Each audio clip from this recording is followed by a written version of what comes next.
Morning. Should Mare Nostrum be revived according to one step after the other?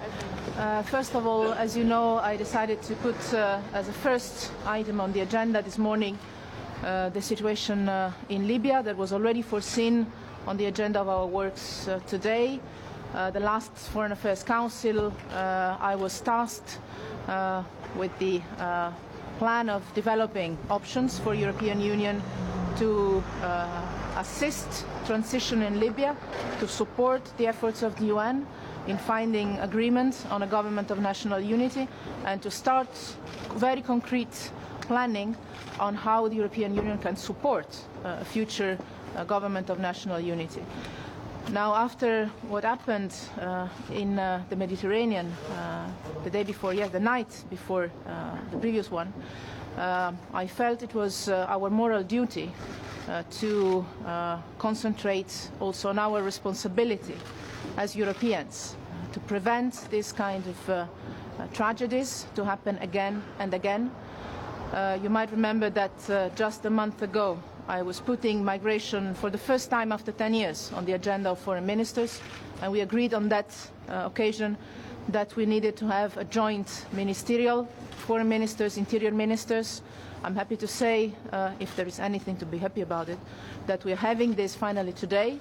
Interior ministers are joining us this afternoon, and we will tackle the issues strictly relating to migration with the interior ministers today, also in view of preparing, if there will be a decision in this direction by President Tusk, a European Council, an extraordinary European Council later this week.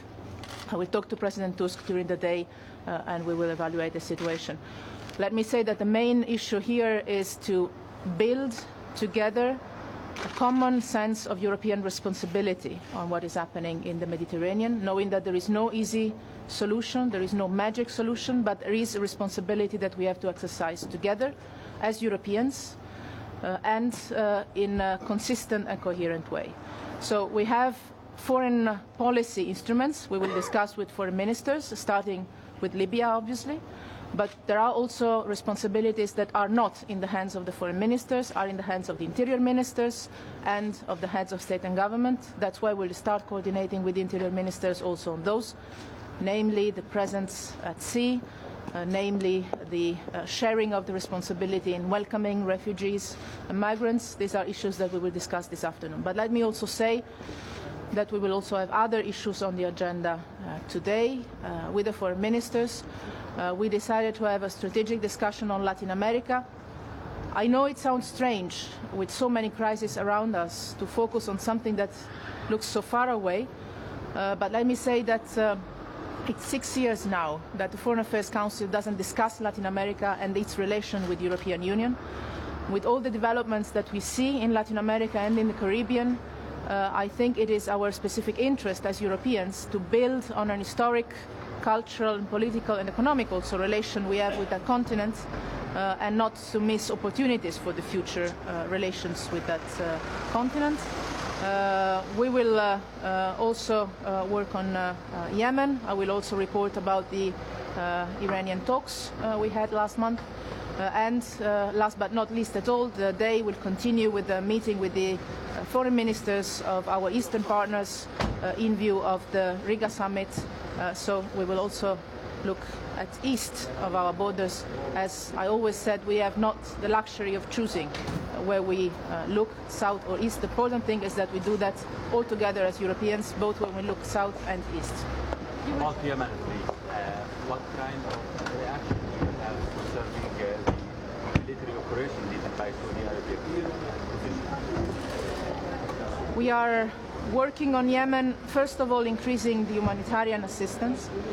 But on the humanitarian side, the money is not enough. We also have to make sure that the humanitarian help reaches the country, and for that we have to have security measures in place. We hope that it will be possible in the coming days to revive the political track under the UN auspices and with the countries of the region not seeing this as a new regional conflict. We already have quite enough in the area, but as a way of developing possible cooperations for decreasing the tensions in the area. You were talking about your responsibility in the Mediterranean. Do you think that EU policies have been failing so far? No, I think that we need to develop European policies, and this is our common responsibility. There are things that under the treaties fall in the hands of the member states, but still we have a political and moral duty to exercise our role. The Mediterranean is our sea, one of our seas, and we have to act together as Europeans. It's not only an issue of moral duty, and the number of people that are dying at sea, not only the day before yesterday, but over the last months and years, tells us we cannot repeat again, never again, if we don't act consistently and coherently afterwards. But it is also our interest, of our credibility. The European Union was built and is built around the protection of human rights, human dignity, and the life of human people. We need to be consistent in that. This is also our specific interest. And obviously, I hope that from today and in the coming days, we will be able to make sure that European policies are facing appropriately the situation. Do you really see a chance to change now? Yes. But what quickly action could you provide concerning immigrants' flow? We hear something about refugee camps and their camps. No, I will give the details afterwards, after the discussion with the ministers. So I will meet you after the afternoon session with the interior ministers. I thank you very much.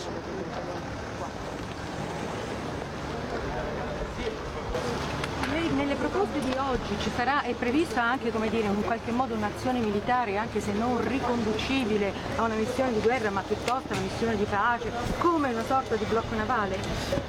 Oggi metterò sul tavolo dei ministri degli esteri e in parte anche dei ministri dell'interno che abbiamo convocato per oggi pomeriggio tutte le opzioni che abbiamo a disposizione come Unione Europea per sostenere la Libia in caso di accordo sul governo di unità nazionale, ma anche per far fronte alle due grandi sfide sulle quali dobbiamo lavorare come europei indipendentemente dal raggiungimento di un accordo, ovvero il controterrorismo e i flussi migratori, i flussi di richiedenti asilo.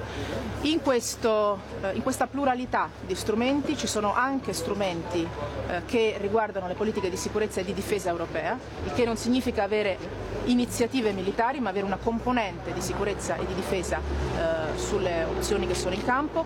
Chiaramente questa sarà la valutazione dei ministri degli esteri e anche dell'interno, ripeto, perché qui ci sono tre aspetti da considerare. Chiaramente l'aspetto Libia, sappiamo molto bene che questo è il canale privilegiato di accesso al dramma della traversata del Mediterraneo. E qui, ci tengo a sottolinearlo, la lotta ai trafficanti e alle organizzazioni di trafficanti è cruciale. Secondo, la presenza in mare, e qui discuteremo con i ministri degli interni che hanno competenza in materia il ruolo di Frontex e della missione Tritone, e chiaramente di nuovo con i ministri degli interni discuteremo di come condividere nel miglior modo possibile la responsabilità di tutti gli Stati membri europei nell'accogliere rifugiati e migranti. Abbiamo bisogno di sviluppare una vera responsabilità europea per quanto riguarda quello che succede nel Mediterraneo, per quanto riguarda le migrazioni, i rifugiati, e dico sviluppare una responsabilità europea. Credo che questo non sia stato ancora fatto negli anni passati in modo pieno e credo che davanti alle tragedie di questi ultimi giorni, ma di questi ultimi mesi e di questi ultimi anni purtroppo, non abbiamo più alibi, l'Unione Europea non abbia più alibi, tutti gli Stati membri non abbiano più alibi, e spero che da questa tragedia possa nascere una nuova consapevolezza europea, un po' come dopo gli attentati di Parigi e di Tunisi c'è stata una nuova consapevolezza del fatto che l'Unione Europea ha bisogno di aumentare la propria integrazione sul fronte della sicurezza e del controterrorismo. Credo che questa tragedia ci debba dire che abbiamo bisogno di una vera politica migratoria europea. Al proposito si dice che quella di Ischia in qualche modo fosse una strage annunciata, perché si sapeva che la problematica esisteva e forse l'Europa ha avuto dei ritardi nella reazione. A questo punto lei ci ha detto che cosa si intende fare, ma ci può dare un'idea dei tempi? Perché si parla di questa comunicazione sull'immigrazione a metà maggio, però forse insomma c'è bisogno di qualcosa che possa essere in piedi già nelle prossime settimane, nei prossimi giorni. Oggi pomeriggio vi dirò meglio le cose che abbiamo deciso, quando le avremo decise con i ministri, sia degli esteri sia dell'interno. È chiaro che però non dobbiamo e non possiamo limitarci a dei documenti. quello che per me è fondamentale passare come messaggio in questa giornata ai ministri degli esteri ma anche dell'interno è il fatto che al di là delle misure di medio periodo, che sono veramente quelle che risolveranno, se le risolveranno, il problema alla radice, abbiamo anche bisogno di misure immediate da parte dell'Unione Europea, da parte di tutti i singoli Stati membri. Qui è importante capire che c'è una responsabilità di Bruxelles, c'è una responsabilità di ogni singolo Stato membro nel dare la forza politica e gli strumenti perché l'Unione Europea agisca nel modo giusto, e poi ci sono delle misure